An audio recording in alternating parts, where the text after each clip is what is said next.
veux aller où? Tu es sûr que tu as touché au sang de Jésus? Si tu n'as pas encore pris le vêtement du sang de Jésus, ne demande pas le départ. Parce que c'est le sang de Jésus qui déclic le départ en toi. C'est le sang de Jésus, comme vêtement sur toi, qui déclenche le grand départ en toi.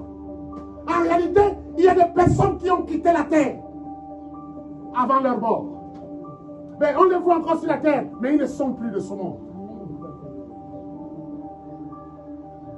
Et il y a des gens dans ce monde qu'aucun système ne peut plus accepter. Parce qu'ils sont devenus amers. Parce qu'ils sont devenus rouges de sang de Jésus. Mais comment tu es toi? Il dit dans sa parole, ce ne sont pas les mous qui rentreront. Il dit ce sont les violents qui s'en emparent du royaume. Yes. Mais depuis les enfers jusqu'au ciel, ils cherchent un violent. Souvenez-vous de la femme à la perte de sang. Oui, pose ta question. Alléluia, Seigneur. Tout à l'heure, vous avez posé, vous avez parlé des années 67. Est-ce qu'à ces années 67, est-ce que la parole était déjà prêchée? Comme nous sommes assis exactement, actuellement. Pour que les gens se précipitent à sortir, aller,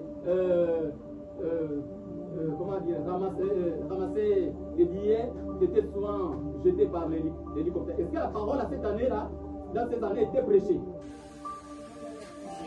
Jésus-Christ est mort à la croix il y a 2025 ans. Il a prêché l'évangile au Moyen-Orient pendant 3 ans et demi. Alléluia.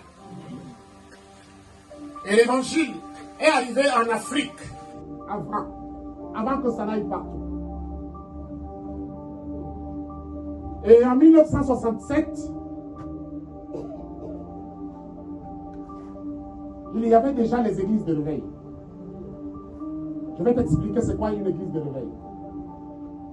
En fait, une église de réveil, c'est quelqu'un qui s'assoit et qui pense que Dieu existe. Mais je n'ai pas besoin d'autre pratique que Dieu lui seul. Lui seul dans son coin, il y a une église de réveil. Pourquoi? Parce que c'était le catholicisme romain qui avait déjà conquis le monde. Et ces faux prédicateurs, alléluia, amen. Ces faux prédicateurs ont trompé nos parents. Ils ont accompagné nos parents en enfer. Ces Romains-là. Mais certains d'entre nous les écoutent encore. Nous disons que ce n'est pas important de les écouter. Alléluia. C'est pourquoi celui qui ne les a pas écoutés, qui a choisi de rester chez lui, je l'appelle l'église de réveil. Mais maintenant, il n'est plus question de demeurer dans l'église de réveil. Il est question de quitter l'église de réveil et de rentrer dans l'église primitive. Alléluia. C'est là.